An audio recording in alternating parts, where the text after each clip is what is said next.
ዳጣ ከዛ ተቤት ውጪ ተባለች። ማርታ ይሄ ሁሉ ጭቅጭቅ በአንቺ ምክንያት ነው። በአንቺ ምክንያት ልጄ ማጣት አልፈልግም። እስከ ዛሬ ሳባብላችሁ ኖርኩኝ። ስለዚህ ደረጀ ሲመጣ ቤት ስለምንከራይልሽ ከቤት ትወጫለሽ፣ ሻንጣሽን አዘጋጂ ተባለች። አሰላሙ አለይኩም ወረህመቱላሂ ወበረከቱ። እንዲሁም ክርስቲያን ወገኖቼ እንዴት ናችሁ? ሁላችሁንም እንደ ሰዓት አቆጣጠራችሁ ሰላም ሰላም ብያለሁ። ለዛሬ ይዤላችሁ የመጣሁት ዳጣ ድራማን ክፍል 44 ነው። እነሆ እንድትከታተሉ በአክብሮት ጋብዛለሁ። ወዳችሁና ፈቅዳችሁ ስለምትከታተሉኝም ከልብ አመሰግናለሁ። አቢጊ ቪዲዮውን እንደቀረጸቻቸው ወደ እናቷ ክፍል ገብታ ነይ ላሳይሽ እማዬ ስትላትም እናቷን በድንጋጤ ምን ሆነ? ማን ታመማለ? ሰላምስ ምንድን ነው? ምን ሆናለች? ስትላትም ምንም አልሆነችም፣ የዳጣን ጉድ ላሳይሽ ስትላት እሷም አንቺ የተረገምሽ በዚህ በደረቀ ሌሊት የምን ጉድ ነው? ጉድሽ ይጥፋና ውጭልኝ ከዚህ ክፍል በማለት ከዛ ከክፍል ስታባርራት እሷም ሳላሳይ አላድርም እያለ ክፍሏ ብዙ ተተንጎራደደችና ተተጎማለለች። በኋላ አንድ ነገር አስታወሰኝ። ለአባቷ መላክ ነበረ። እነ ዳጣ ግራ ገብቷቸው ስላጠፉት ዳታው ዋይፋዩን ዳታ አብርታ ወይም መጋቤት ገዝታ ለአቶ ደረጀ ትልከዋለች። ናታን እንደምትልከው ስለገባው እና የኖሃ ስልክ ደግሞ ቁምሳጥን ውስጥ እንደሆነና ፓተሩንም ደግሞ ዳጣ ስለምታውቀው በሷ ስልክ ማጥፋት እንደሚችሉ ተነጋገሩ። ሁለቱም ጨንቋቸው ከክፍሉ ወጥተው ሳሎን ቁጭ ብለዋል። ምን ይሉኛል አባዬ ቢሰማ ይሄን በጣም ነው የሚያዝንብኝ ይላል ናታን። ዳጣ ደግሞ አንተ ስላዜንታ ነው የምታወራው፣ እኔ ከዚህ ተቤት እባረራለሁ፣ ቪዲዮ እንዳይታይ የሆነ ነገር ማድረግ አለብን ብለው እየተስማሙ እያለ ወዲያው ትንሽ ሳይቆዩ ቪዲዮ ሲላክ ለአቶ ደረጀ ያያሉ። አቶ ደረጀ በዛ ሰዓት የበረራ ሰዓቱም ስለነበረ ሰዓቱ ስለደረሰበትም ኦንላይን አልነበረም። ቶሎ አባዬ ወይም ደረጀ ሳያዩ ያጠፉታን ያ ቪዲዮ። ዳጣም ይህን ካደረጉ በኋላ ነገር ግን ጧት ማሳየቷ ስለማይቀር ትልና አንድ ነገር ማሰብ ይጀምራሉ። እሱም ዳጣ ስልኩን ሰርቀን ወይም መጣል ነው ወይም መስበር ነው ከማለት ውጭ ሌላ አማራጭ የለም። ፓተሯን ልናውቀው አንችልም። ለማንኛውም የመጀመሪያው ስራችን የሚሆነው ስልኳን መስረቅ ነው። ስልኳን ለመስረቅ ደግሞ እኔም ብታገኘኝ አንጠልጥላ ስለምትገለኝ አንተ ስለምትሻል ሂድና ስረቃት ትለዋለች። ናታን ቀስ እያለ ወደ ክፍሏ ይገባን።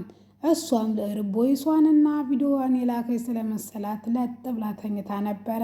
ምንም ብትገላበጥና ምንም እንትን ብትልም ስልኩን ግን ለመስረቅ ችሎ ነበረ ናታንም ስልኩን እንደሰረቀ ምን ማድረግ እንዳለባቸው ሳሎን ቁጭ ብለው እየተመካከሩ እያለ ዳጣ እንስፈረው ወይም እንጣለው፣ የት ሄደ ነው የሚባለው? አንቺ ነሽ እኮ የመጀመሪያ ተጠርጣሪ የሚኮኘው ሲላትም ሌባ ነሽ እያልከኝ ነው ስትለውም አሁን እሱን ማውሪያችን ሳይሆን ስልኩን ተመስረቅም ተመጣልም ከመስበርም አንድ ነገር አለ። እሱም ስልኳ ውስጥ ያለው ፋይሏ ቢጠፋባትም እንዳለ ስልኩን ቹፍ ማድረግ ነበረ።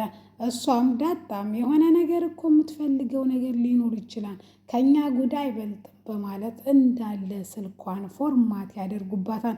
ፎርማት ካደረጉበት በኋላ ቀስ ብሎ ናታን እንደተለመደው ስልኳን ያስቀመጠችበት ላጋ ያደርግላታል። በጠዋት ተነስታም እሷም እንግዲህ ሁሉም ከተኙበት በጠዋት ተነስታ ቪዲዮውን አባዬ እንዳየው ለምን አልደወለልኝም በማለት ስታይ ምንም ነገር ስልኳ ላይ አልነበረም ነበረ። በጣም ትበሳጭና ትናደድና ለእናቷ ሄዳ ሁሉንም ነገር ትነግራታለች።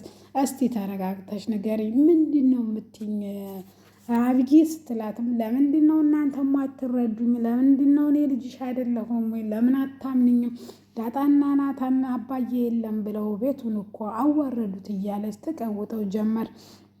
ይሄ ነገር ከሆነ እኔ አውቃለሁ፣ ስለዚህ ከዚህ ጥፊልኝ ትላታለች። እሷም እሺ ብላ ለማንኛውም ሁላችሁም ሳሎን ተሰብስባችሁ እንድትቆዩ ብላ ትነግራታለች። እሺ ብላ ሳሎን ትወርዳለች። ሳሎን ሲወርዱ ሁለቱም ከመውረዷ በፊት ወይም ሳሎን ከመውጣቷ በፊት በጸሎት ፈጣሪ ወይ ከዚህ ተጉድ ተሸፍነኝ እያለች ዳጣ ጸሎቷን ካደረሰች በኋላ ናታን ፈርቷል። ናታን በነገራችን ላይ ውሸትም ዋሽቶ ስለማያውቅ እንዴት እንደሚዋሽም ግራ ገብቶታል። እሷም ጸሎቷን አድርሳ ሳሎን ተፋጠው ቁጭ ካሉ በኋላ መሸምጠጥ ነው ያለብን፣ እሺ ምንም ቢሉን ወይ ፍንክች ነው ማለት ያለብን ብላ እየተነጋገሩ እያለ ነሃ ደግሞ ቁርስ ስለራበኝ ብላ ሰላምዬ ጋር ሄዳ እየተጫወተች እና እያወራቻት ያክል ነበረ። ትናንትና ማታ ምን አድርገሽ ነበር ስትላት ከትምህርት ቤት ጓደኛዬ መርፌ ይዤ መጥቼ ነበረ። መርፌው ደግሞ አደንዛዥ ሽሻ ስለነበረ እማዬ ለዛ ነው የተቆጣችኝ።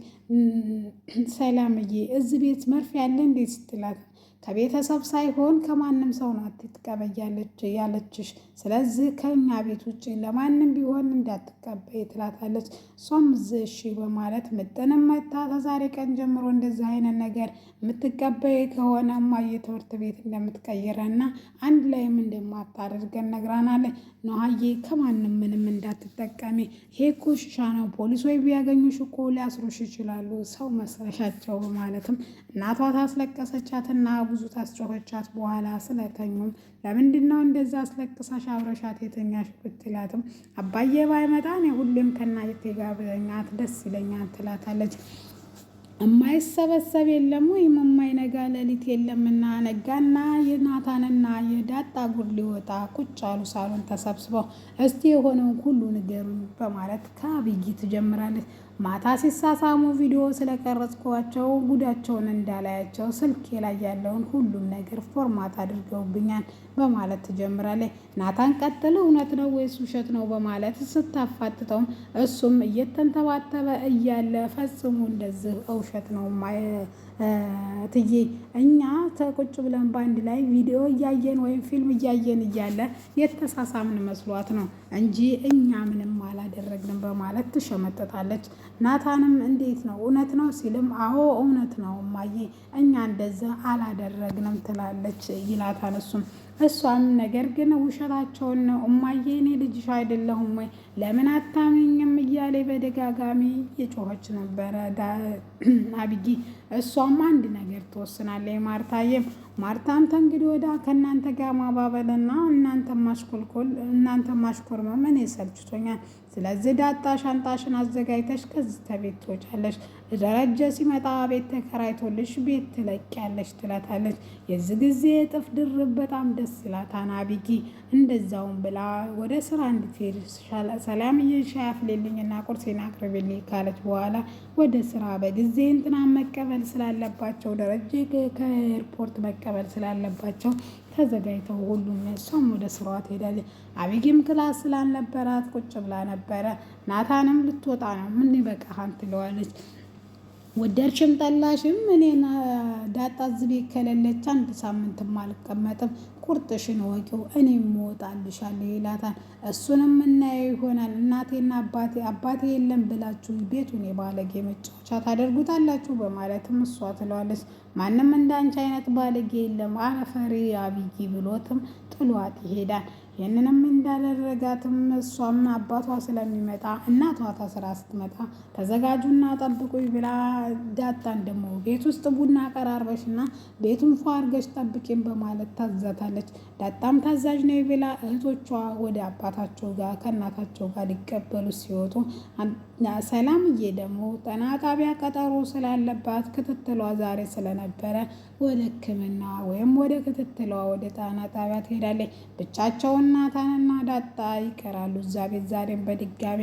እሱም ወደ ኪችን ይገባል። ወደ ኪችንም በገባ ሰዓትም እሱም እንደዚህ ይላታል አንገቷ ስር እያሾካሾከ ምንም እንዳትፈሪ ዳጣዬ ማንም የለም ሲላትም ሲጀመር ወንድ ልጅ ማጀት ወይም ኩሽና እኮ አይገባም ይላሉ። ለምንድን ነው የገባኸው ስትለውም እሱም ምንም መፍራት የለብሽም ወንድ ልጅ እኮ አይገባም የሚለው ባህል የእናቶቻችን ነው። እሱም አባቶቻቸውና እናቶቻችን ሲጣሉ ወይም ዱላ ሲያነሳባቸው ወይም ሊመታቸው ሲሉ ወደ ኩሽና ይገባሉ። ከዛም ኩሽና ወንድ ልጅ ማጀት አይገባም በማለት ከብትሩ ወይም ከመመታቱ ይድናሉ በማለት ለዳጣ ይነግራታል። እሷ ግን ልቧ 99 ዲግሪ እየመታ ሊያፈናት ደርሷል። ምንም እቃውን ማጠብ አልቻለችም። እሷም አሁን የሚመጡና እንዋረዳለን እባክህ በማለት ስትለምነው እሱም ማንም ሰው እንደማይመጣና ቢመጡ ራሱ ክላክስ እንደሚያደርጉ ይነግራታል። እሷ ግን ምንም ውስጧ ሰላም አልነበረም። እኔ ድጋሜ ከመጡና ባየና ማየ ይሄ ነገር እንትን ታሉ እኔ ጎዳና ላይ ነው የምወጣው። ናታን ልታስብልኝ ይገባል። ምን አይነት ጣጣ ውስጥ ነው የገባሁት ትላለች። ምንም እሱ ብትለውም ነገር ግን እሷ ምንም ያክል ማለት ስለ ፍቅር ምንም ስለማታውቅ እንዴት አድርጎ ማለማመድና ለፍቅር ያላትን ቦታ ወይም ወንዳ ወንድነቷን ቀይራ ሴታ ሴት እንድትሆንለት የቻለውን ያክል ጥረት እያደረገ ነው። ይሄ ውጤት ደግሞ የሰላምዬ ውጤት ነበረ እና ሰላምዬ በግንኙነታቸው በጣም ደስተኛ ናት።